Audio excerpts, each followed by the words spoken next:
Bonjour à tous et bienvenue sur le podcast EOS Experience.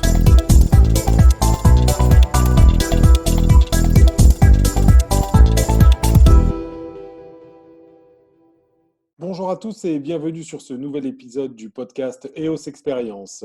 Aujourd'hui, notre invité s'appelle Laurent Tesser. Il est commercial pour un très grand groupe qui s'appelle le groupe Luxotica, que je connais bien pour avoir travaillé pour ce groupe pendant plusieurs années. Il est commercial pour la marque Persol. Aujourd'hui, nous allons partager avec lui son expérience, ses astuces, ses méthodes et la manière dont lui perçoit sa profession dans son évolution et également d'un côté très pratico-pratique comme nous en avons l'habitude sur ce podcast, nous allons voir quels sont les outils qu'il utilise pour être performant dans sa mission. Je vous souhaite une excellente écoute et je vous dis à tout à l'heure. Au revoir. Bonjour Laurent, Bonjour Ludovic. comment vas-tu?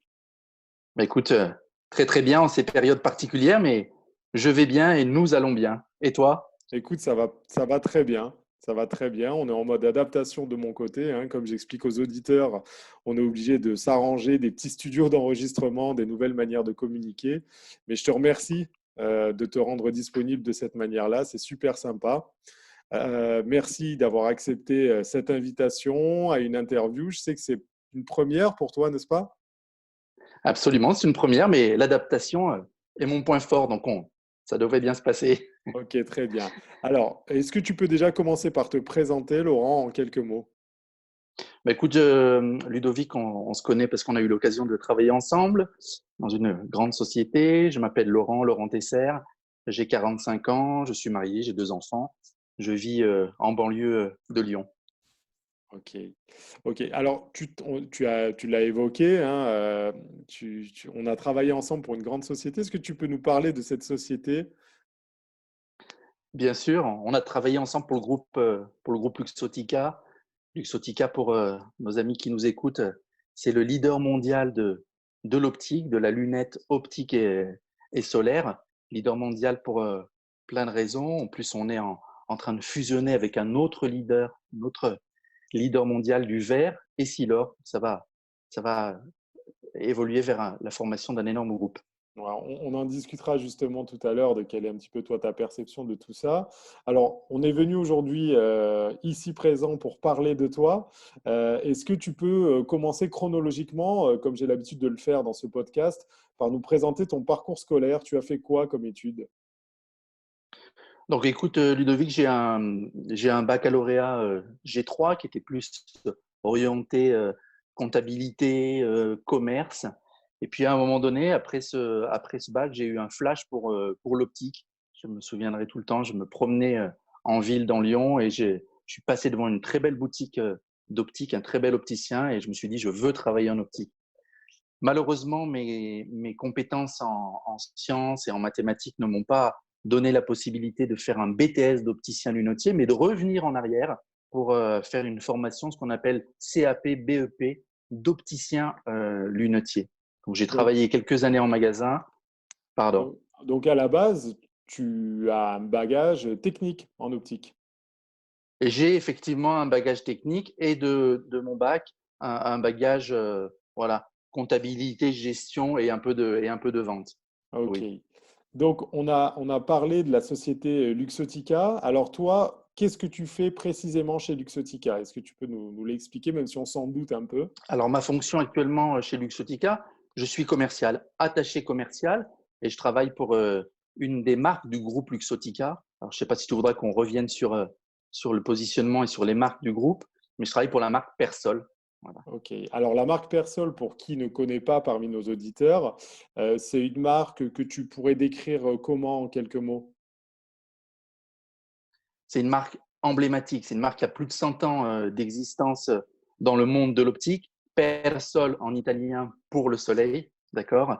Elle a été créée donc par un Italien qui s'appelle Giuseppe Ratti. C'est une marque qui allie savoir-faire, qui allie passion, artisanat, car l'ensemble de ces produits sont fabriqués encore en Italie. Ça aussi, c'est un point important sur cette marque. Donc, elle garde un affect particulier auprès des opticiens et surtout auprès des consommateurs.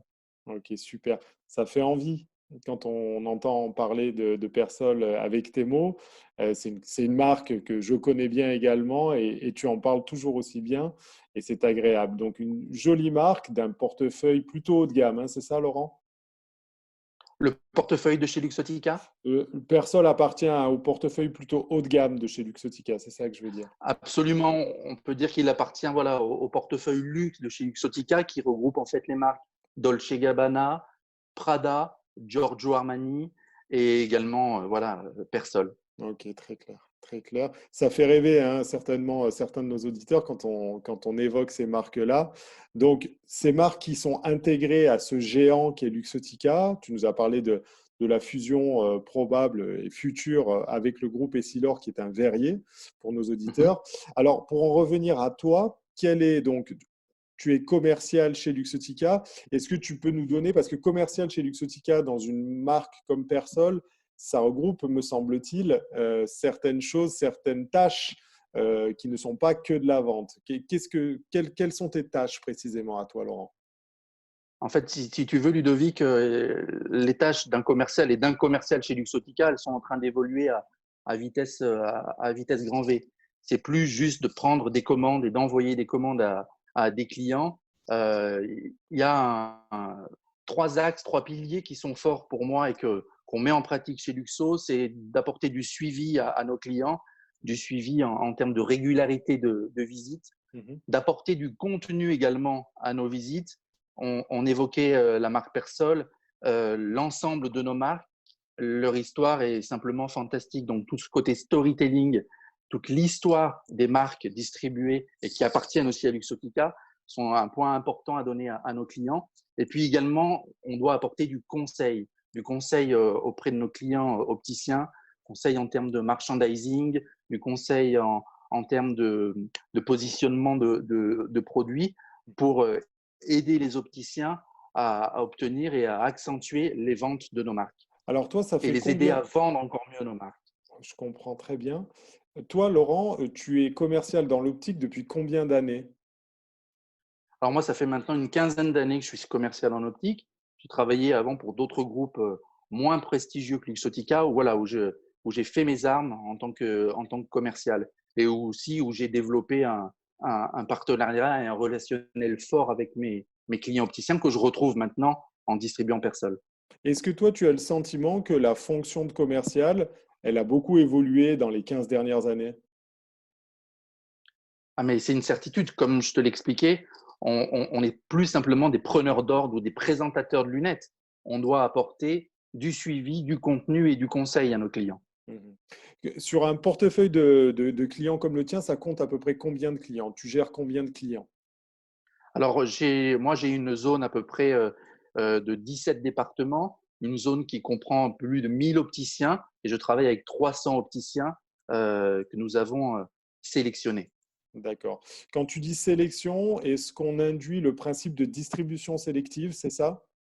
Oui, il est très important, notamment sur une marque comme Persol, d'avoir les bons clients où le consommateur va venir chercher cette marque-là. D'accord?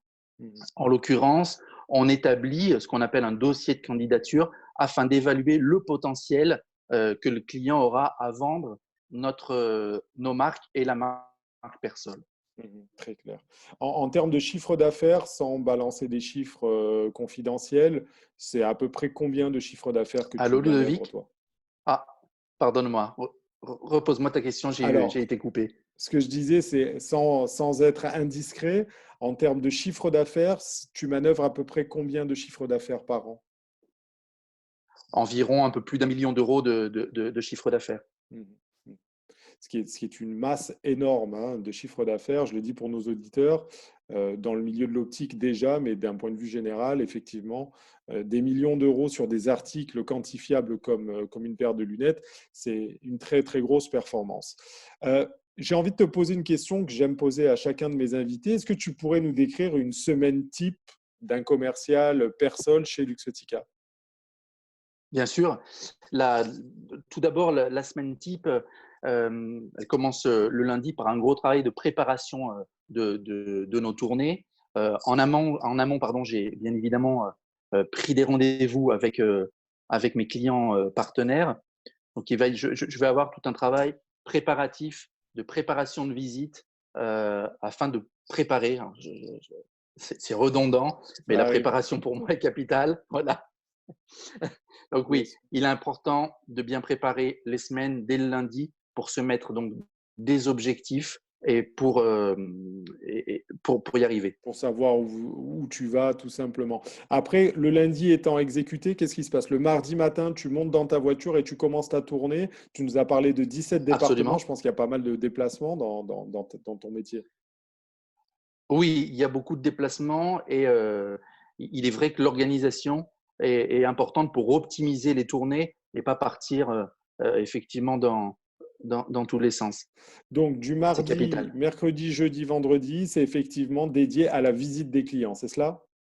Tout à fait, dédié à la visite des clients avec lesquels j'ai rendez-vous.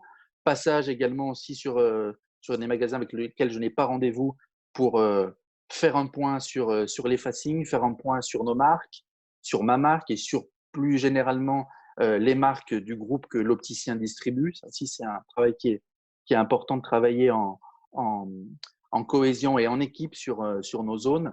On n'a pas eu l'occasion d'échanger sur le portefeuille de marque de chez Luxotica. Il est important, donc on est nombreux à travailler pour Luxotica On, sur chaque zone.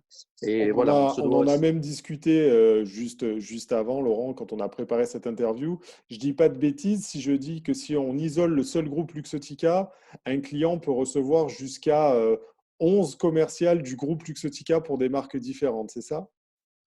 Oui, je vois que ton expérience est restée, donc oui, c'est tout à fait ça. Ouais, non, mais c'est pour que les auditeurs puissent s'imaginer le dimensionnement en fait d'un fournisseur comme Luxottica dans la grande largeur de son éventail et dans ce que, d'un point de vue pratico-pratique, ce que ça peut représenter.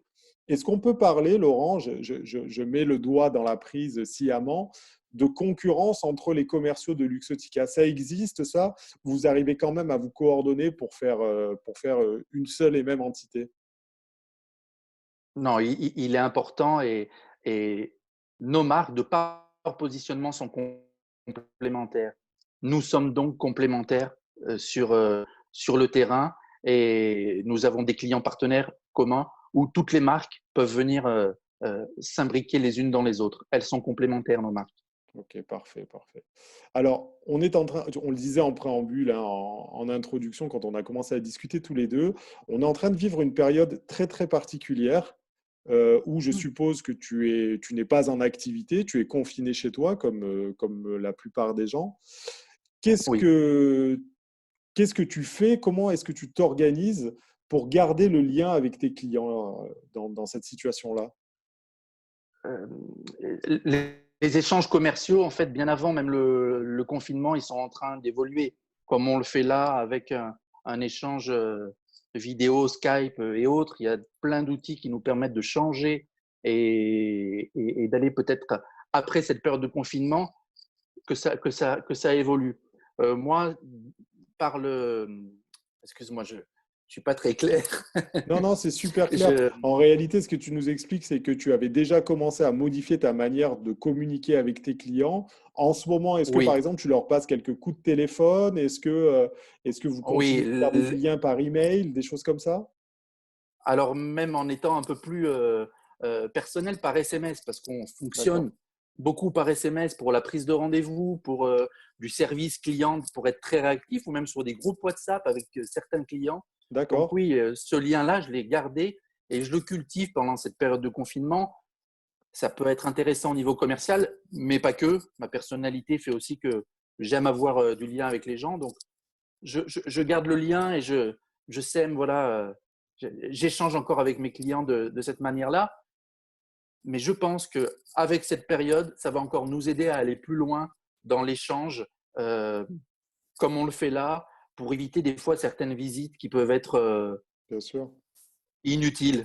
Est-ce qu'on peut imaginer, j'enfonce une porte, des visites virtuelles, c'est-à-dire où le client, via Zoom, via un WhatsApp vidéo, via un FaceTime, peut par exemple te montrer son facing et que toi, à distance, tu puisses faire une évaluation rapide de son stock? C'est quelque chose que tu pourrais envisager, toi?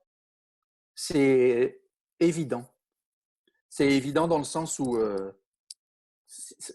l'avenir, il est là et on va en prendre conscience grâce à cet événement qui nous oblige à rester chez nous.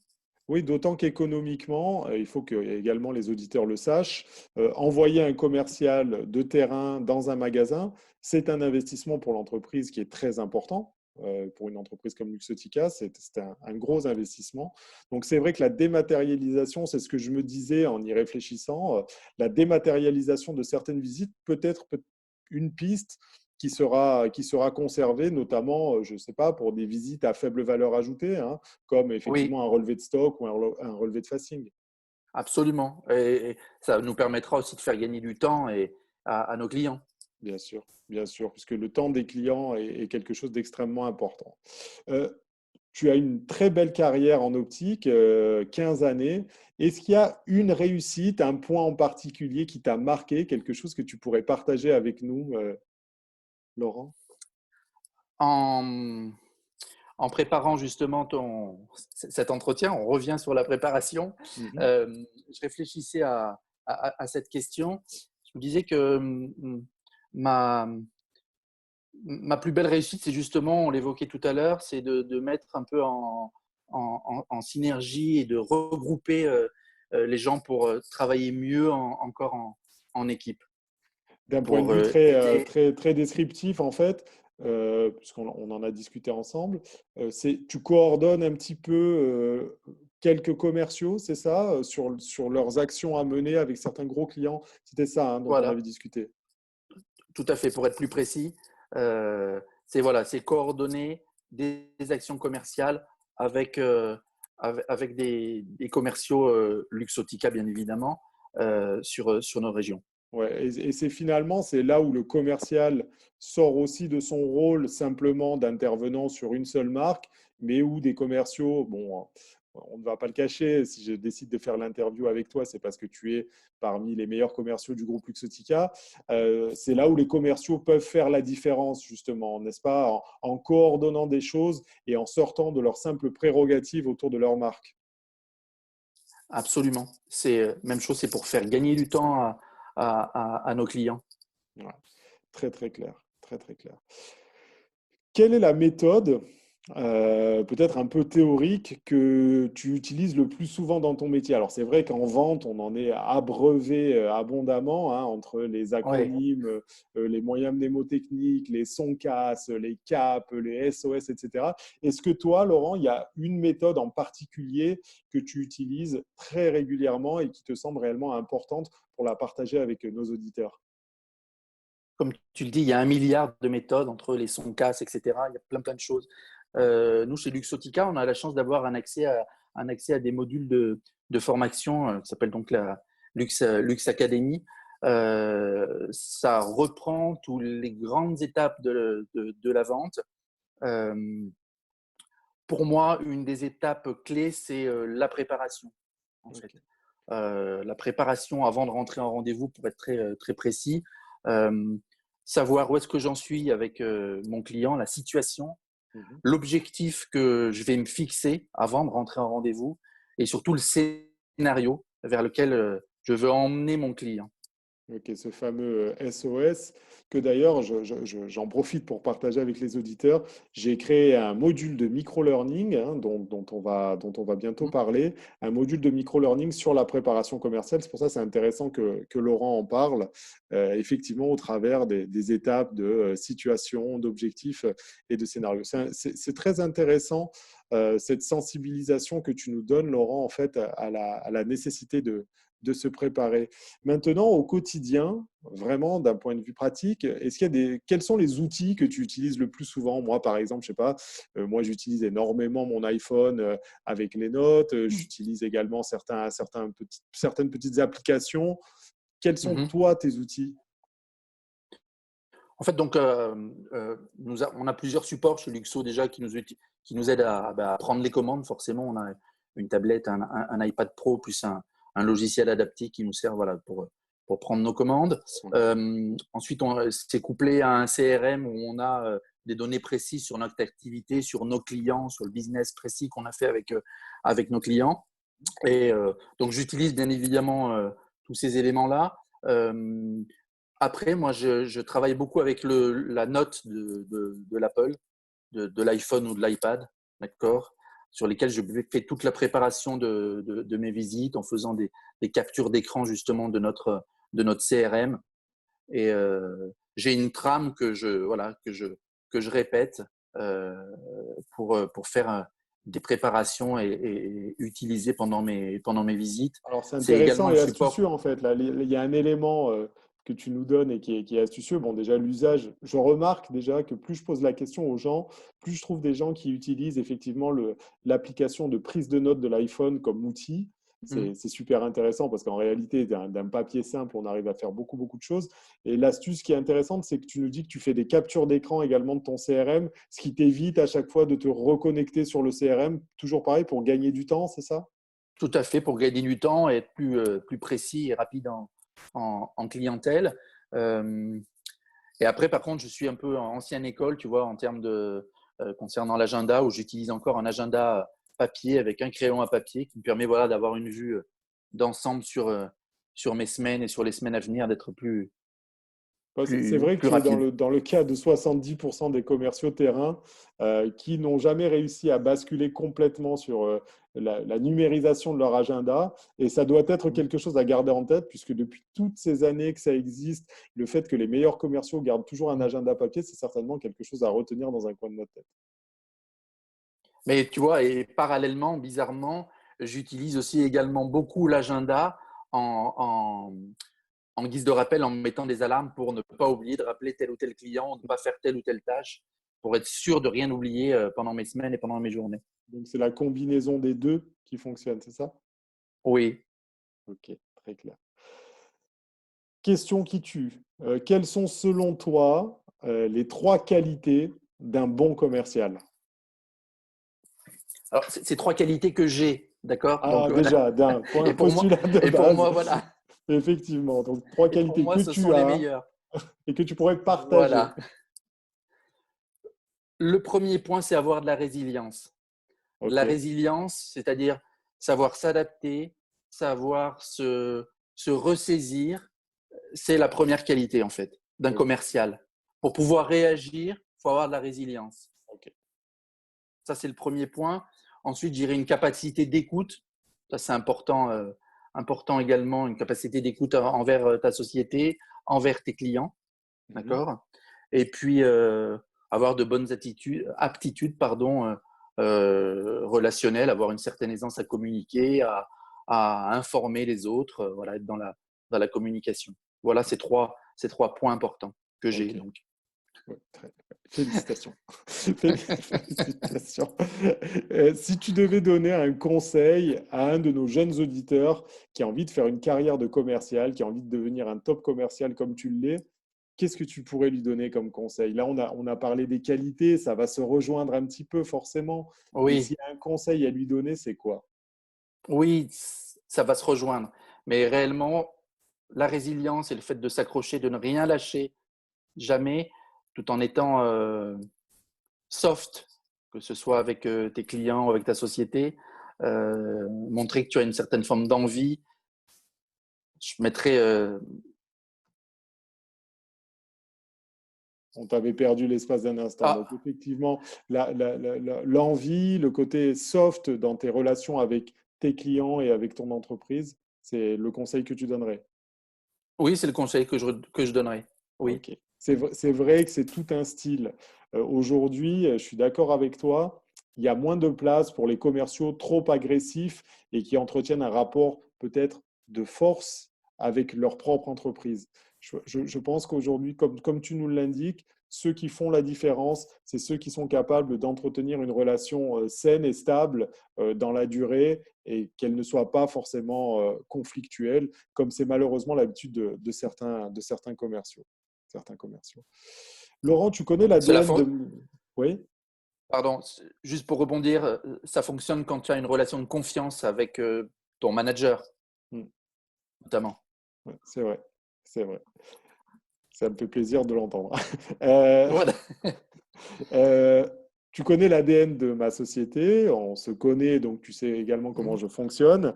Dans l'ADN de ma société, de EOS Conseil, il y a le sport qui tient une place importante pour ses valeurs, pour ce qu'il véhicule, pour la manière dont il nous aide dans notre travail. Est-ce que toi, Laurent, tu fais du sport? Oui, je fais du sport, absolument. Ok. Tu fais Alors, quoi comme sport? je fais un sport qui est simple, je cours. Je fais un peu de course à pied. Je crois que c'est le sport roi chez les commerciaux, hein, la course à pied, hein. Alors, bizarrement, je m'y suis mis il y a pas si longtemps que ça. Et par le passé, je pensais ne jamais arriver à courir. Et en fait, ben, on y prend goût et c'est plutôt agréable pour justement évacuer un peu la pression de la semaine, la pression voilà, qu'on peut se mettre à réaliser nos objectifs. Donc, c'est pour cela que je cours. Ok, justement, ça rejoint la question qui suivait, c'est qu'est-ce que ça t'apporte en fait de courir dans ton travail et de pratiquer le sport? Donc tu viens de nous l'indiquer, ça te permet de te décontracter, de relâcher un peu la pression, c'est ça? Oui, mais pas que aussi. Ça permet des fois, euh, par moment, des fois, de faire un petit parallèle. Alors, à mon simple niveau de jogger du dimanche, de faire un petit parallèle entre l'idée de se dépasser, d'aller chercher aussi un objectif en courant, de descendre sous la barre des 6 minutes pour faire un kilomètre. C'est aussi, tu peux faire des fois le parallèle entre d'y aller, je me dépasse, je vais chercher un objectif un petit peu plus haut dans le domaine professionnel. Donc, j'aime Ouais, je bien mettre vois. souvent ces deux mondes en parallèle. C'est vrai, c'est vrai. Et l'un va aider l'autre, Ouais, et ouais, inversement. c'est très juste parce que l'un communique avec l'autre. Vous le savez par rapport aux activités des hauts conseils, c'est quelque chose auquel je crois énormément. Mais c'est vrai que l'exemple de la course est un super exemple. C'est un super exemple parce que la course, c'est se fixer des objectifs aussi petits, aussi modestes soient-ils, mais des objectifs qu'on choisit de dépasser ou des objectifs qu'on choisit d'atteindre petit à petit en plusieurs étapes. Et c'est vrai que la course à pied, pour ça, elle est assez illustrative. Et ça, peu importe le niveau avec lequel on la pratique. Et je suis content de te l'entendre dire, ça renforce pas mal mes convictions à ce sujet-là. Euh, on passe du coq à l'âne, on passe du côté physique au côté plus intellectuel. Je sais que c'est pas toujours facile d'insérer ça dans des emplois du temps de commerciaux, mais Laurent, est-ce que tu lis et si tu lis, ou est-ce que tu écoutes des émissions, ou est-ce que tu as des documentaires que tu aimerais nous conseiller à nous, auditeurs du podcast et au conseil? En fait, moi, je lis surtout et durant la semaine. Ce qui m'intéresse, c'est d'être informé de l'actu du domaine dans lequel je suis, en l'occurrence l'optique. Donc, je suis assez connecté, que ce soit. Alors, il n'y a pas de la grande littérature, hein, mais il y a des sites qui sont importants et pour moi, c'est capital d'être à la page sur tout ce qui se passe dans mon domaine. Donc, oui, le site, par exemple, Acuité ou ou aussi être en lien, alors c'est toujours pareil, avec des décideurs qui peuvent poster des fois des articles très intéressants que ce soit sur LinkedIn, etc. Ok, donc effectivement, les sites spécialisés, donc acuité.fr pour les auditeurs qui ne sont pas de l'optique, c'est le site de référence Mhm. pour les métiers de l'optique, hein, que ce soit côté fournisseur comme côté opticien. Et ce qui est intéressant, c'est également de voir que Laurent, tu te sources au travers des réseaux sociaux en suivant des personnalités ou des personnes qui sont influentes dans ton métier et en regardant ce qu'ils postent. Oui. Ok. Super intéressant. Alors écoute, on arrive à la fin de ce podcast, mais j'ai une dernière question. Quels sont, alors là en ce moment, la question, elle fait vraiment beaucoup d'écho, beaucoup de résonance. Quels sont tes prochains challenges pour les mois à venir? Sortir de chez moi, non, C'est tout un programme déjà. c'est un challenge. Non, je dirais, j'aimerais peut-être, oui, évoluer au sein de Luxotica, garder un contact clientèle, relever un nouveau challenge, pourquoi pas en tant que CAM, Key Account Manager, gérer peut-être des clients plus importants, des clients sous contrat avec notre société. Ce serait un Ok, challenge ok. qui pourrait m'intéresser, C'est auquel je super pense. intéressant de réussir quand même à se projeter. Vous voyez comme quoi c'est un exemple de résilience. Là, Laurent est en train de nous en témoigner justement une partie. Peu importe la situation, Laurent, au même titre que vous, auditeurs, devez le faire, garde des objectifs. Et là, l'objectif, c'est effectivement d'évoluer dans sa propre entreprise. C'est super intéressant de voir à quel point la personne que j'ai la chance d'interviewer aujourd'hui est résiliente, puisqu'elle arrive à avoir des projets d'évolution dans son entreprise. Et les challenges qui sont fixés sont des vrais challenges, qui sont des challenges ambitieux et motivants. Donc, c'est super intéressant. Écoute, Laurent, on est arrivé réellement à la fin maintenant de cette interview. Je te remercie infiniment de t'être rendu disponible. Merci Ludovic, j'espère avoir été clair. Merci beaucoup. Merci beaucoup. Je te dis à bientôt, puisque j'espère avoir le plaisir de te revoir en vrai bientôt. Avec plaisir. Je salue tous les auditeurs. Je vous souhaite à tous une très bonne journée, bon courage et beaucoup de résilience à chacun d'entre vous. À bientôt.